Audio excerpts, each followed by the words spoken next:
Grand rising, everyone. And it's Wednesday. Okay.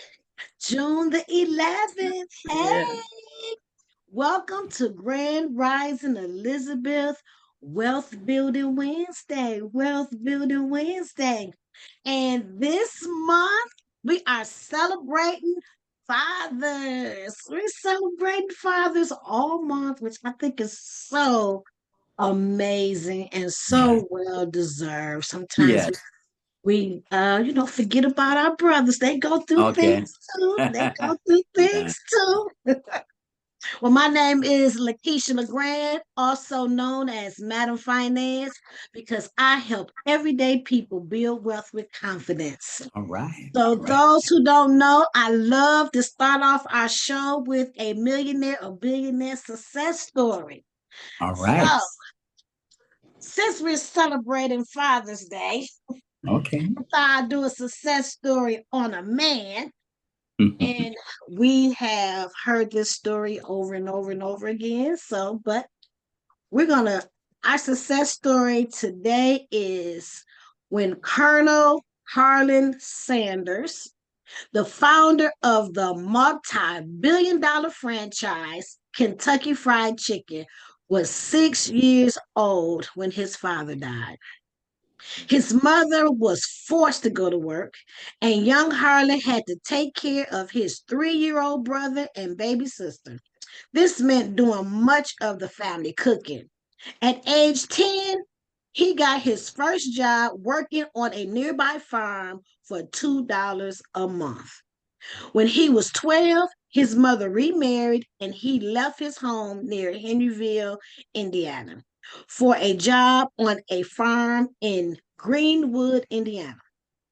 After that, he got a job at a service station.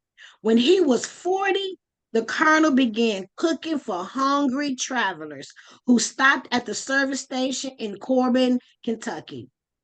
He didn't have a restaurant then, but served folks on the dining table in the living quarters of his service station.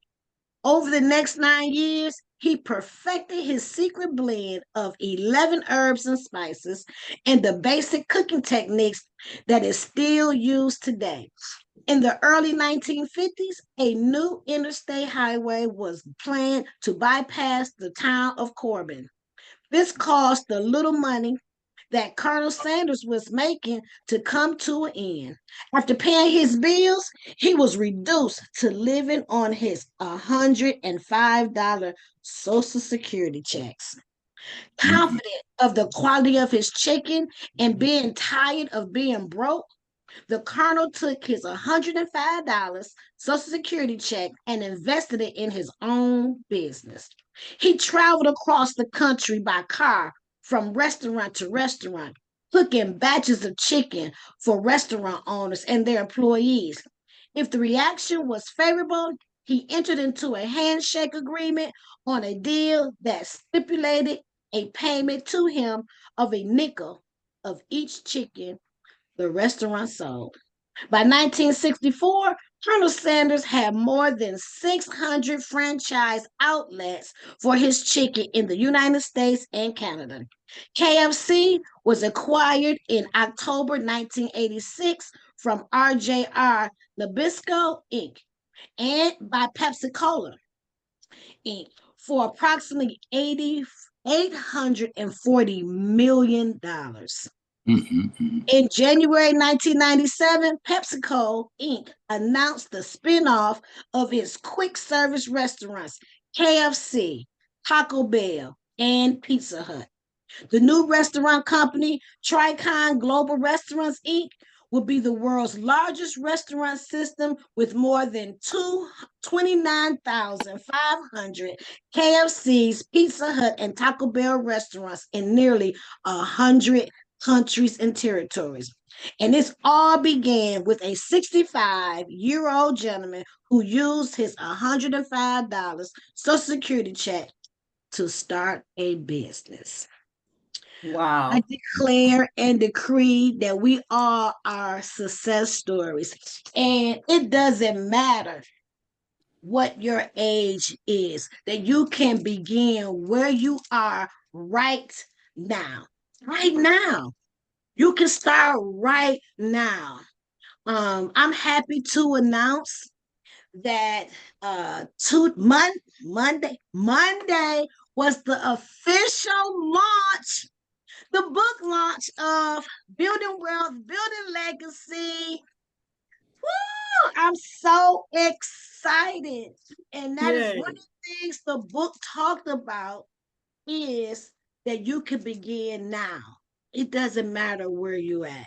That you can be successful in building wealth for yourself, for your family. So I'm so excited about that.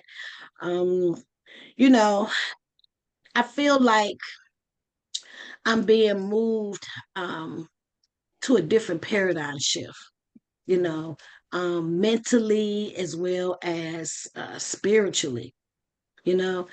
And today is day number 37. No meat, no meat, no pork. So I'm so proud of myself. I'll be calling Sister Stacy for some recipes on how to eat because it can be very frustrating. So, thank God Natural Living by Design has some amazing products like Mental Master and my Women's Energy Balance. So it's really been helping me so that I don't get stressed and don't have these different mood swings and different things like that. So, I got you on the recipes. I got you. okay. So I'm so excited about that. I'm so excited about our amazing guest, Mr. Calvin Thompson, our Elizabeth Bro. Right. He is part of the family. And I thought that he would be amazing because he's an amazing person with amazing personality, great energy, just full of wealth of information. He's an author. He, deals with transformation, mindset, and he is a father. Okay. So I'm excited to know about you being a father, your children, and take it away, Calvin. You talk about me. Wow. Thank you. Thank you very much for being Elizabeth, bro. First and foremost, this is a great form, a great opportunity to focus on personal development. And a critical part of personal development is your mindset. You have to change. If you want to do something different, you must be something different. And you have to change your habitual way of thinking. And you can. But it takes something that you tap into inside of you that guides direct you, because it's that indwelling spirit you just mentioned. Your spiritual connection, which fuels everything. Even by myself, I can't do it. I can't do it. We learn the value of leaning on the Lord and not our own understanding. Because when you step out on faith, the first thing you have to deal with, you cannot judge things by their appearance. Colonel Sanders was 65 years old, like you said. He could have retired and just kept his Social Security and pension and just sit on the sideline and let somebody else do it. But he had the courage, fear, and conviction to step out on faith. And when it comes to being a father, I've been a father since I was very, very young. And that was something that happened when I was on my way to college. I wouldn't expect becoming a father. My goal was to go to law school. And then, wow, the first semester, I had a baby on the way. And I was scared. I was scared. I didn't know what to do. And that was something that I learned, that if you fall down, you can get back up.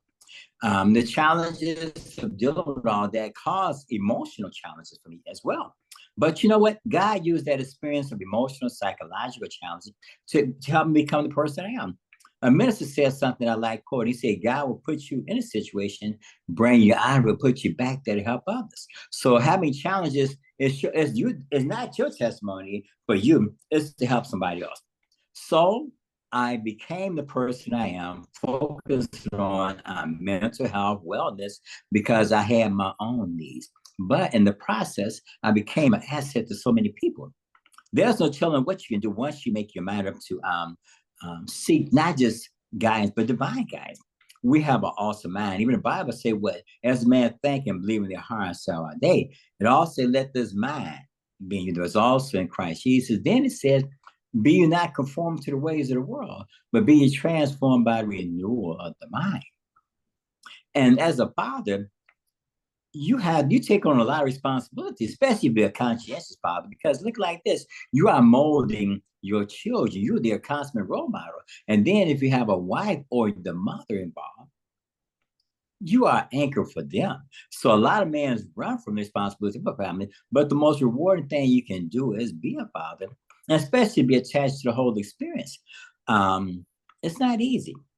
But because of your diligency and your faith and conviction, and like you said, you stuck to the grind. And if you stick to the grind, God will show you his might through you. I became this person because I had to, because God decreed that I become this person. And he rewarded me for my faith, my conviction. So on Father's Day, shout out to all the fathers. Because see, you Chris Rock say you get the big piece of chicken, but you're more than that. They say on Mother's Day, you have to make reservations 6 months in advance for activity. Father's Day, you walk right on in. But still, don't negate yourself being a father, because after all, you are the anchor and the rock to not just your family, but your whole community. A lot of challenges that we face right now is because there is an imbalance across the land. Look at like this. There was a time about 1995, 96, you had two phenomenal movements to come on the scene at the same time: the Promise Keepers and the Million Man March. It was deal with what? Empowering the man to remind them of the value that they have. But the task was so enormous, they both went to the top, but they fizzled out. But see, the thing about being a man, you have to have that balance, that yin and that yang. Because like it says, it's a man's world, but it's not without a woman. The male-female relationship is so dynamic to you. I've learned that through being married is that when you have a wife, she goes to the doctor all the time. I hate her, she going to the doctor. But you know, I became more conscious of my health and wellness, because if she going to the doctor, I say, I better change. But you stop the bad habits. If you incline to, you stop your bad habits, because you have to take care of family. You can't take care of family if you're sickly and your health is compromised, especially if it's self-inflicted. So a critical part of being a father and being a husband as well is that my whole lifestyle changed because it needed to. Health and wellness really is reflected what you put in your mouth. Your lifestyle and habits really can destroy you. It may seem like it's feel good, but it's really destroying you. Drugs, alcohol, tobacco, not getting your rest, eating wrong. Hey, you have to cut that spirit off. So really, when you have a family, you become a better person, especially with conscientious, okay? Because your quality of life affects your quality of life. So man, think about it. You are responsible for your children and your spouse or significant other. If you're married, you're responsible for your whole family. So make the change and be okay with it. Learn how to deal with the whole person. That's what I learned. You have to deal with your emotional needs, like you said, your spiritual needs, psychological health. You have to deal with the whole persona, because after all, wellness is important for you, because everybody, the buck stops with you.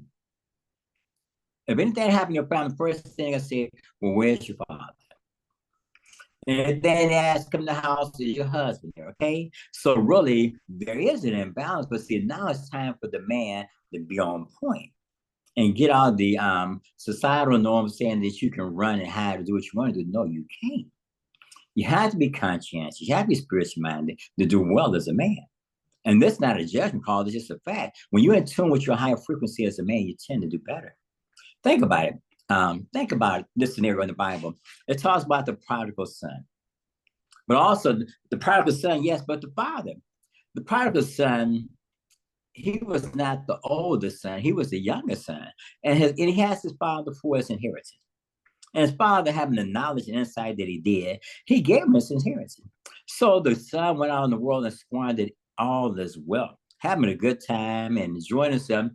And he was a person of a Jewish heritage. And what I'm saying that for a reason, because He was so bad off, he ended up being in the pig stand with the pigs getting ready to eat slop. And he came to himself, realized, I better come home to my father's house. But that's one side of the equation. The father was anxiously going to the road every day, waiting for his son to come home, you know? Think about it. This man, his father, he knew his son was going to do the wrong thing, but he loved him dearly. And he went to the road every day looking for his son to come home. And when his son came home, he welcomed him, you know? But that's how God is towards us. He wants us to do the right thing. And he wants us to come back into the fold and coming back to the awareness of who we really are. You can't get around it.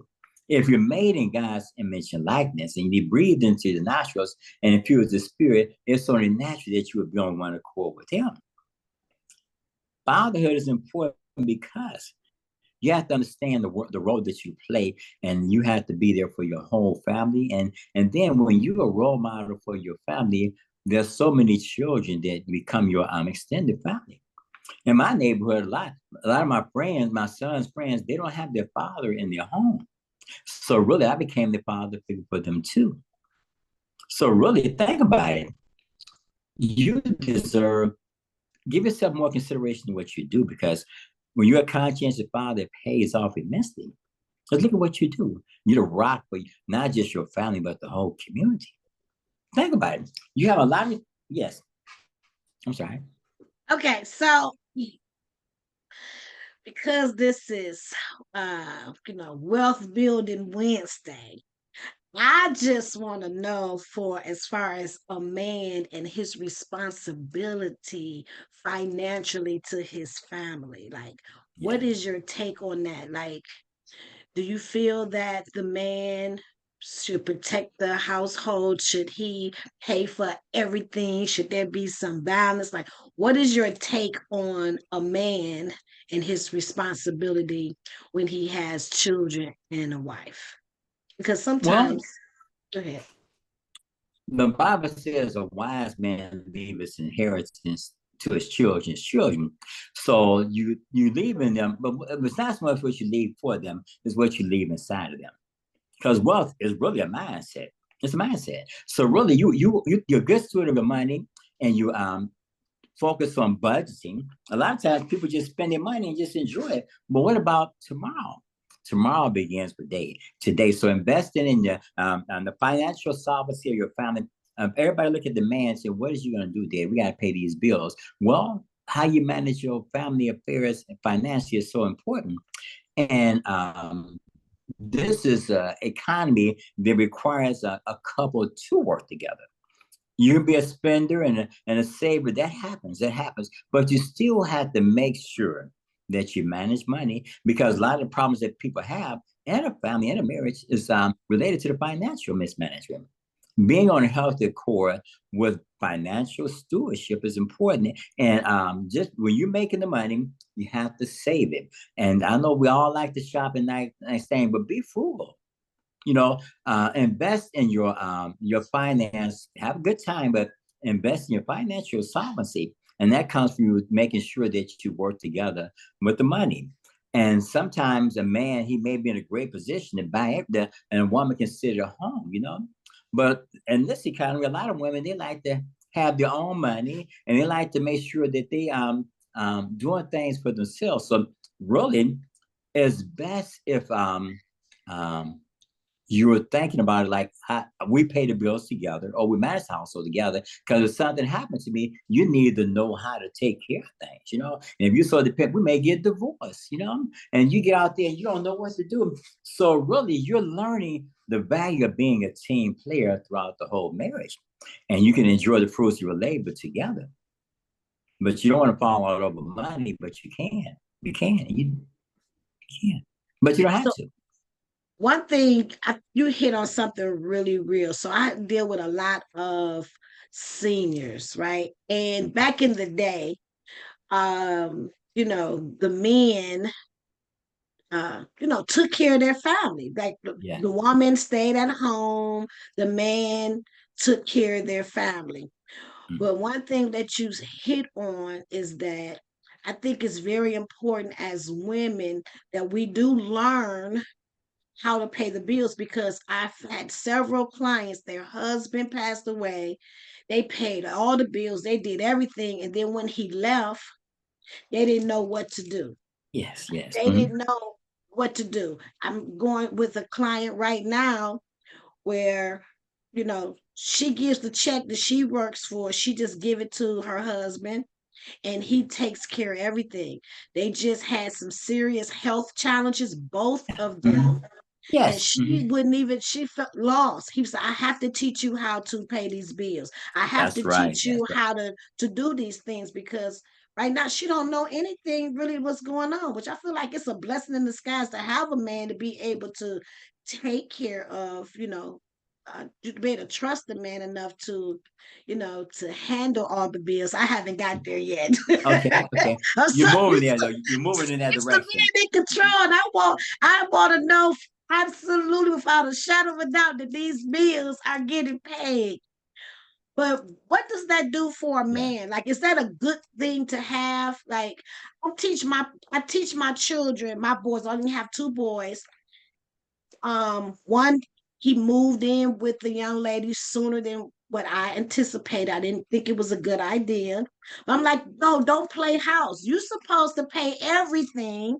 Don't expect her to pay those things. I'm not saying that she can take her money and do whatever she wants to do. As a man, you have a plan, for it, but you're supposed to take the woman, from your dad, and then you telling him, I'm going to take care of her. You no longer have to take care of her. That's my responsibility. Do you think that is a good position today? Well, again, the most important thing is money management, because just like you can mismanage money, have a lot of money. People have had a lot of money, just looked at it, they didn't manage it and they lost everything. For example, they did a segment on ESPN about broke, about all these athletes. They have all this money, and some of them are living from paycheck to paycheck, and they're struggling in the off season because they don't understand how to manage money. Again, the most important thing is not so much what you leave in for your children, is what you leave inside of them, because wealth is a mindset and so is poverty. And if you don't understand how to manage money, you can have a lot of money but still have a poverty mindset. So the most important thing is for people to be educated on how money works for you or against you based upon your understanding. Because really, you're buying things, and these things they don't really have the value. You buy a lot of stuff, and then the moment is gone. You need more stuff, okay? But investing in the inner person is the true wealth, because we look at the social media and the media period and focus on the rich and famous, and you want to have all this and have all that. But you know what? The most important thing is to have a very comprehensive approach to abundance. Don't just have look at having a lot of money, but then a spiritual disconnection or poor health. You have to have abundance across the board. Then the money can work for you and instead of working against you, because you can take that money and then you can invest in your vision, and then you don't have to worry about if something happened, you already, when you know how to make money, that doesn't change. Doesn't, because it's a mindset. You know how to make money. If you lose it, you know how to get it back and get it back and have even more. So really, money management is really the key.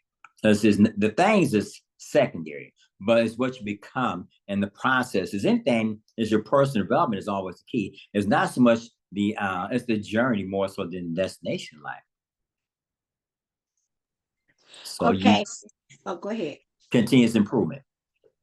Okay. So, what is a woman's posture? Like, what is her posture? Because sometimes, you know, um, you know, the young men think differently than the older men, as far as, family, um, a lot of, disrespect to the ladies, Yeah.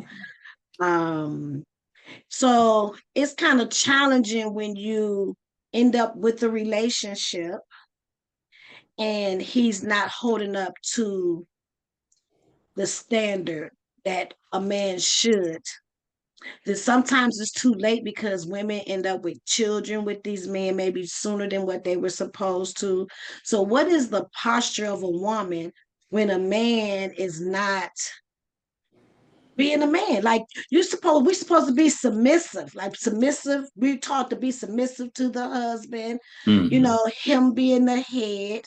But what is, as far as women, what is our posture when that is not the case? Like, I know sometimes words can hurt a man if you're not, um being loving, being uplifting. Like, what is a woman's posture when she is with a man? Think about it. Men have needs too. And most important thing a man needs is respect. And if his home is immensely challenged, then that puts him in a compromised position. How we deal with each other is so important because we have to think about not just what we say, but the effect it have on people. And for women, a man and a woman, they have to get along, because if you don't get along, then you really are in an adversarial role, like you're sleeping with the enemy. And if you're not really in tune with one another, because you don't know how a person is until you start dealing with them up close and personal, especially when you're dealing with them in a home environment, whether you're married or living together or married. When you're in each other's personal space, you have to be able to deal with each other, the good, the bad, and the ugly, whether you want to or not, because you make a commitment to that person and they start to act, it can go south and go left before you know it. But communication is important, and being able to put a bridle on your tongue of settling your disputes, because some people are more confrontational than what they realize. You don't know how you're going to act until you start doing the person up close and personal in your personal space. That's why there were so many challenges with some people when we had the COVID, because you was in each other personal space too much. You may not have been able to deal with it. But how you deal with your disputes and conflicts is critical, because some people are confrontational and some people are more, we're going to reason it through. When you have to be able to agree, to disagree, and still be agreeable. And depends on how you were socialized and your background, how you was raised. Because when you talk about the man taking care of the woman, that was really that changed in the 60s. Women started to work more because of economic reasons, plus they wanted their own money. So far as a man taking care of a woman, that's something that's a rarity now because of the economics. But you still have to be because if that man is not there, if he gets sick and you have to work, what are you going to do? It's not so much as a gender specific thing. It's a mindset. It's not just gender specific roles these days, because people are into making sure they're good. And when you come into a relationship, you already have your mindset about what you want and what you don't want. But you have to work together on a daily basis, because if you don't, that's a disaster. A lot of people fall apart because they don't have these expectations when they're not met. They don't know how to be able to deal with a person and help them grow into that person. They want them to be that person now, when really you have to change. But just like you want expectations of him, he wants expectation of you, and you both could fall short of that because of what's in my head, heart, not yours. You have the best intentions, but you may be giving 100%, but to me that may be 30%. You know what I need? Communication. Mm-hmm. Yeah, that's so good. We have Sister Deidre hand is up, and then Queen's next. Well, grand rising to all that I'm talking before now. Greetings. Let's see, Calvin, you made me think about, my husband's family. He was raised a certain way. So I met him, but he already came with how he was gonna cover everything. I mean, literally everything. Yes. Because his daddy taught him, and then his grandfather taught his daddy. Yes. That goes in his line of family. So it wasn't any issue with that at all. Thank goodness. But I I even as a woman in this relationship, I want to do more. You know, I that's why I wanted my business so that I can bring money into this situation too. And he's like, "You don't have to do any of that." He tells me this. Yes. And I'm like, "But he supports me, but it's on me. It's what I want to do for us." But Yes. he has it covered. He Yeah. really does. So I think the family line, that father line, Yes. it was passed on Yes. continually. All his uncles, they're like that. It just runs in the family. That's But thank you good. for what you shared too. And the thing about it, women have their own identity. So it's not so much the having to work for finance. What if for your own personal gratification, like you said, you want to have your own business because you have your own identity as a person. I'm not just as a woman, you're not just somebody's wife, you're your own person. True, true. That's right. Queen. Yeah, I just wanted to just throw this in as a well, one. I'm very independent, a very independent woman. Yes. I'm a very godly woman as well. And with my husband, the way I think, like if I wanted something, is I still make sure because he takes care of the bills and stuff. I still make sure that if I want something like, when to say I want a Jag or I want all this, whatever I want, even with my business, I know that if anything happens to me, that he has to take care of that. So let's say, we pull our money together, but I intentionally don't go over what basically he is making. Because Yes. if something happens to me, he has to step in and take care of all of that. Yes. So my money is like extra. Yes. That's how I look at things. Mm-hmm. So that and so even like when I wanted a Jag and stuff, and then we saw, he's like, you don't need a Jag. It's cost so much to do this, that, and the other, and the car, everything that costs more. But I had to think about that if something happens, can he step in and take that bill over Yes. or the things that need to be done with the car? That's right. Because I was just, something I wanted, That's right. Mm-hmm. right? Right. And I know that he will take care of that. But Yeah. will it be a major struggle or will I end up losing what I have? That's I right. think as a woman, as the wife, or as the woman in the relationship, we have to be sensitive to that part. Likewise, Likewise, yeah. likewise. It makes sense. Yeah, yeah. So I'm very careful about my choices in that area. Because I know that if something happens, he has to. So in other words, we're not going to get a house. Yes. And based on both of our income, and Yes. then one of the incomes disappears. And that's the kind of stuff you have to think about You is gotta that think about that. you always want to be more cautious and make sure that you're good because the financial challenges can really undermine the integrity of a marriage because when you don't work together, you do what you work against one another. And then it affects the quality of your relationship and the family dynamic, it go downhill. So really you think about the impact of everything. How you raise the children, finance, how you spend time together, because people can become separated living in the same household. Alienation of affections is real. You become estranged from another, and once that become a part of your relationship, unless you do something to change it, it becomes something that's normalized, and that's to your disadvantage. And then you just in the household together. It's not a loving home. And is that what you wanted when you started out? You know, because Yes. when you deal with one another, up close and personal, over a extended period of time, you're different people with different needs. But the core components should be there that you love and care about one another.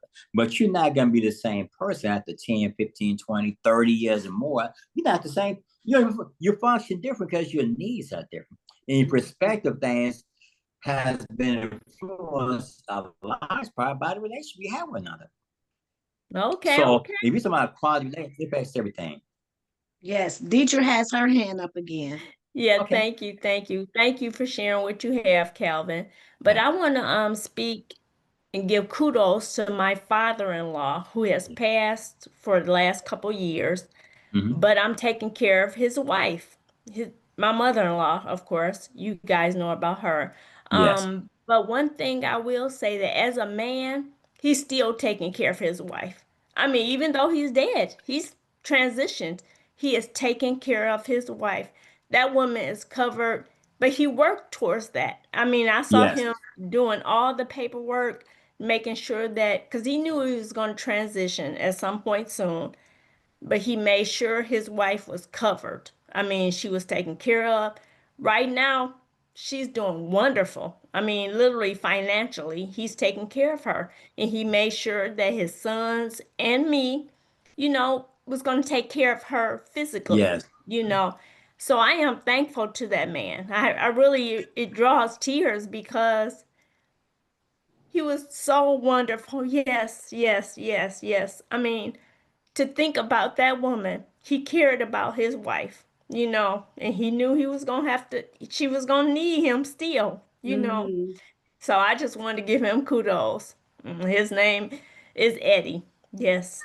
Ashe, Yes, And Eddie, he Ashe. deserves it. He that's des right.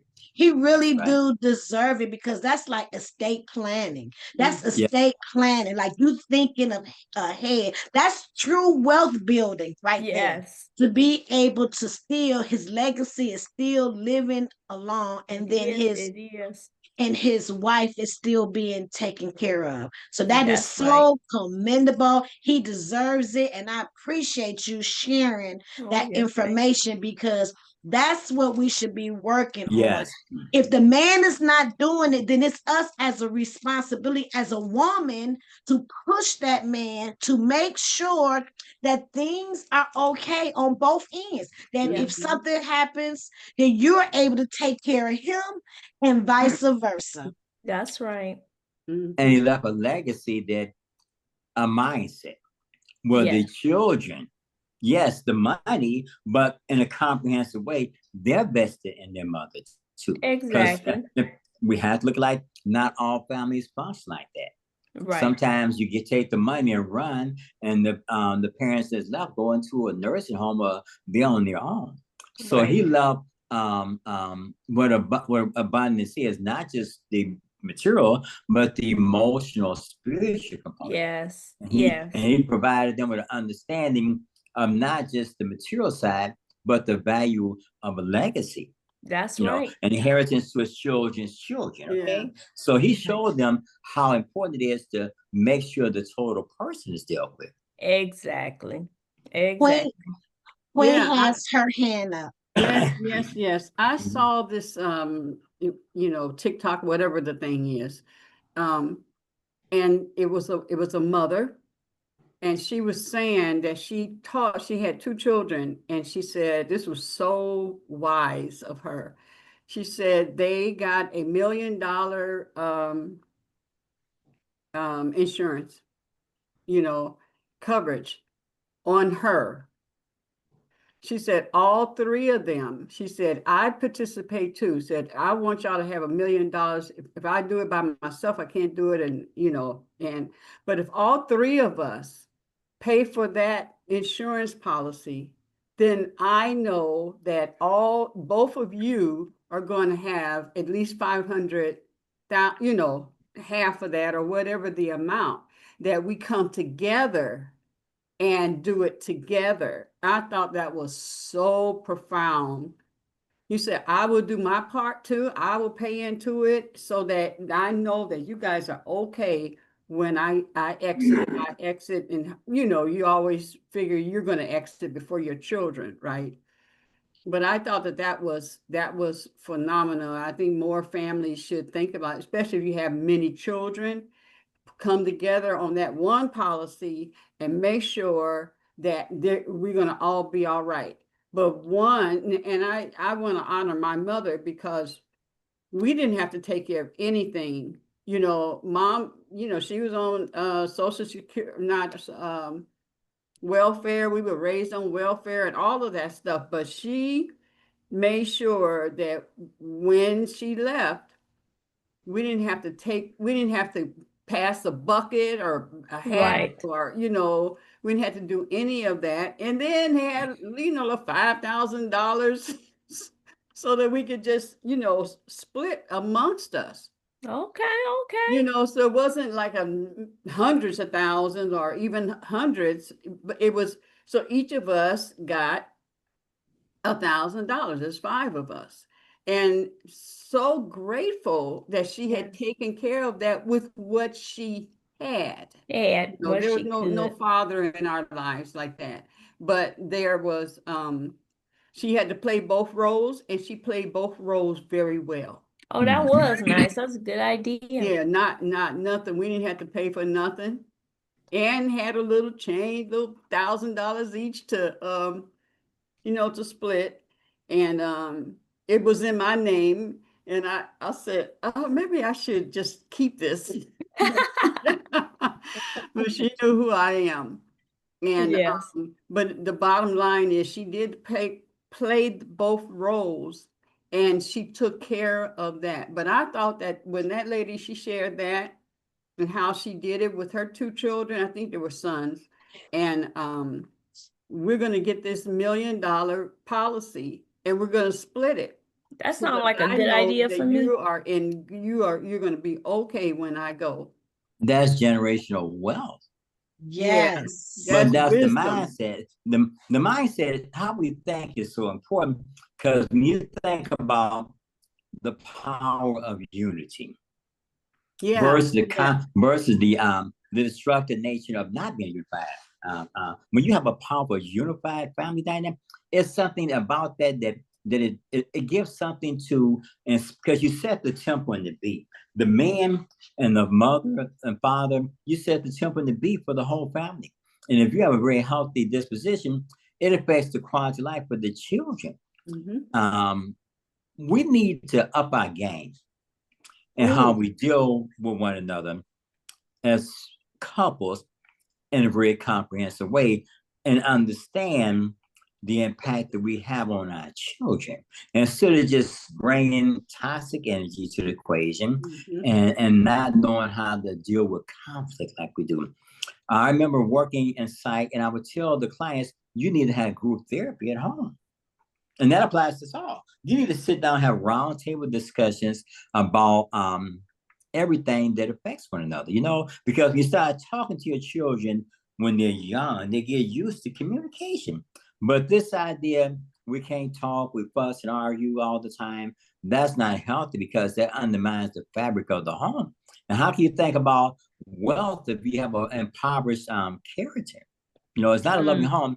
So really, wealth building requires a very comprehensive approach, because if you don't get along, you don't think about I'm already leave out of this relationship anyway. You should think about the quality of life that you have, and not just staying together, but how we deal with each other in our home. That's right. Because the money is important, but the whole enchilada, how we deal with each other, interact, that's where the wealth comes from. Because like you said, you didn't have a lot of money, but you had a lot of love. That's in right. your home. And the children, that's right. And that's key. People think about wealth in material sense alone, but to have a loving home, that's where the wealth is. Exactly. We have another hand. Yes, that was so good. What we're talking about. Because when I'm an ex-banker, and when I worked in the bank, other ethnic groups use life insurance different than we do. We use it for burial. They use it for legacy building. They use it not only when you said that we all can go in on it and purchase. Like I tell my children, even today, my two boys, you all, even though I got them covered, but it would be wise for you all to get a life insurance policy also on your dad and on me. Like you should do that. Like you're not supposed to say it's an investment. They're not allowed, you're not supposed to say that it's an investment, but actually it is an investment. And the same concept that you're using to say, hey, we can go in on this particular policy, it's the same concept you can do. Like I used to go to the boat shows. I used to go to the RV shows. And it used to be shocking that you could get you a super nice boat with the only paying $300 a month. As a family, we can go in on that and we own a boat. We got, you know what I'm saying? We can own the boat. We can own the RV. Who's gonna be on the RV all the time? Like you can use it when you need to use it. You can like we can build things, accumulate things together where $300 we can't pay, you know what I'm saying? The note for a boat, you know what I mean? Or for this RV, put your money together and do that. So I've seen so many different things along the line, but it starts like now, having that conversation. I remember my uncle, every time, not just my other back in the day, this is how they did. They always, you remember when the insurance person would come and pick up the premium. Soon as a baby was born, the elderly made sure that new grandbaby had insurance. The next baby who was born automatically had life insurance. The next one automatically. We don't do that now. We don't do that now. They know how to, and when I was working at the bank, how to get those $1 million policies at a young age and build wealth, and how to use the cash value to purchase houses, to purchase different things, and then pay it back. They used it. They didn't just use it for burial. We use life insurance just for burial. They use it differently than we do. Yeah. And we need to change our mindset, like you said, Calvin. Yeah. A paradigm shift. Thank you, Lakeisha. If it's not working for you, why are you going to continue to do it? Yeah. Being in a conflictual mode and being antagonistic with one another, being individualistic is a disservice. Because time, when you're together and you don't work together, that's time you lose that you don't get back. And then the quality of your life and everybody's affected. So really sitting down, having conversations, dialogue, fellowship has to be a way of life. How we deal with ourselves and one another is really the most important, because when you love and care about one another, you make sure that we both matter. And when you talk about, some people are so, I'll say broken or challenged, they don't know how to give, but that can change. We have to address the total person. So really being loving and kind can help a person be more open and address their needs better. So really the things that get in our way when it comes to wealth building, we have to address. Queen has her hand up. Yeah, I was just thinking about, there was something else that I saw where they were talking about Chinese. Yes. They have, their legacy is, Chinese restaurants. And then you have, the different ethnic groups who have the hotels. And then you have others that have different things. But as a people, Black, what? There was a time we did have stuff, but we changed. We had more. When we were separate, we had more stuff and a better perspective on entrepreneur and ventures. But when we became more selfish, I got mine, you get yours, that was a tremendous disservice, because we are communal people by nature. Yeah. And there's no reason why we should not have our own venues in our own community. Yeah. We just invest in things more than, income generation. Yeah, when the license was changed for natural hair with the Yes. cosmetology, I was a spearheaded that, the license being changed to have a separate license from cosmetology. And so after that happened, then a lot of the African shops opened up. And we were just talking about how when they came, they would come open up a shop, and then they would bring other people, just like the Chinese and all of them would do. They would work together. They would work together on the heads. But we as African American, we have this is mine, because now we're so used to working in our individual ways and our individual styles of braiding, because when you would see African braiding, you would know that was African, they went to an African shop, right? And then they would have the person that would be, and it's usually a man who would be over all the girls and stuff, and it wasn't that, well, anyway, we as women have come over here, and then we become individual and free and independent. And so I want mine's this way. She wants hers that way. Everybody had their different styles, and it was not as easy and common for all of us to work together, because we're free now. And so there was a cost for that as well. Immense cost. There's a cost. Now, I don't, I like well, now. I'm glad I can change. I can turn my salon over to and the school over to my son. Okay. But no, we get over when we over here, African American women, I'm not giving my money to somebody else. I'm not. The whole experience. To do that. The whole experience is not healthy, because not just we've done ourselves a disservice. We're not individualistic in nature. We are communal people. We're supposed to be a community, because when we're not a community, we get plucked off one by one.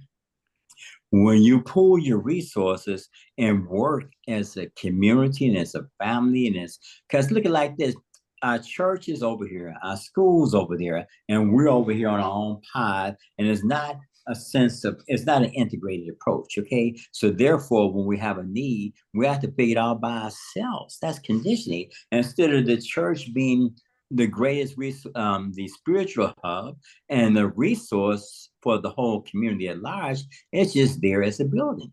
Mm-hmm. And then the schools in their own little pod, not realizing the challenges that we face shows up in the community with the children, because that's ground zero. So we really have disenfranchised, disempowered ourselves by not being a community. Because when we are communal people and advocating for one another, then we have a safer community. And we didn't call it a village, but we had a village back in the day. But when we have a village mentality, then everybody's on point, and the children respect one another and respect each other at home. But how we deal with each other, you mentioned a paradigm shift. What we're doing is not working, but this is an inside job. Being loving and kind and being the spiritual people that we need to be is our greatest asset. But how can we just say they took prayer out of school, but then we take it out of ourselves? What they do is one thing, but how we deal with ourselves on a daily basis is our wealth. Yes. That's true. I feel like for everyone that's on this Zoom, that is our responsibility, because it starts in our home. It starts in our home. If you feel like you haven't done everything that you're supposed to do, financially, maybe as far as investing, maybe you feel like, you didn't make a lot of good choices, you can start now. Like you can start learning about passive income. You can start, maybe you can't afford to get a policy, or your health may not be where it need to be. It doesn't matter about your health when you can open up a brokerage account and you only need $5 to start investing for your family, because that's something that can be lived down to generations. $5. You could, I don't, my grandkids is not even born yet, but I've started a brokerage account because I don't know how long I will live, how long I'll be able to contribute to them. So I want them to know that, hey, my grandmother did this for me. And I can set up that passive income. We all have $5. Like it does, your credit doesn't matter. It doesn't matter. We all have extra money to do different things. It's just about what's important to you. If you don't want to do it for yourself, do it for your children or your grandchildren, or you know, or your adults. You think that sometimes these men or adults are mature at 40, at 50 or 30. They're not. So it is up to us to make sure that we have that communication, we have that dynamic, um, you know, talks, like you said, Calvin, like coming together as a unit and to build trust. Because that's another thing. We don't trust each other. Taking ownership is the key.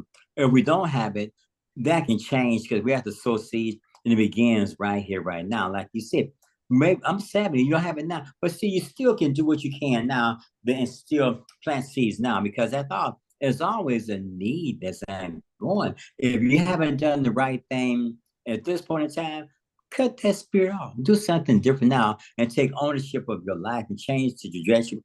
Because you can say it don't matter. It do matter. It matters right here now, being 70, how I function today, because you can take a shift and do something that adds to your quality of life that can increase your lifespan. Because you don't just want to be here anyway at 70. You want to have a vibrant life even at 70. So everything about you has to be rich. Your lifestyle, your conversation. Well, the conversation you have with yourself every day is important. Not just how you talk. How do you talk to yourself every day? What is your narrative? Yes. This was so amazing and wonderful, Calvin. Thank you so much for sharing your knowledge with us. I hope this show was beneficial to a lot of people, to give us something to think about financially. I really appreciate all the things that you shared. Deetra, everyone, but we're at 10:01. We're at the hour. We thank you so much for being our guests. 2 days in a row. All right. Thank you for putting up with me for 2 days in a row. Kick them out now, okay? It's amazing. Yeah. It was amazing. And I just want to say, thank you. And I want everyone to stay encouraged. It's only Wednesday. We still can accomplish a lot by the end of the week. And just stay encouraged and know that it's not too late to start. You can start right now. You're on time right now. So let's hug ourselves, because sometimes we don't hug ourselves. We take care of everybody else and hug everybody else, and we don't hug ourselves.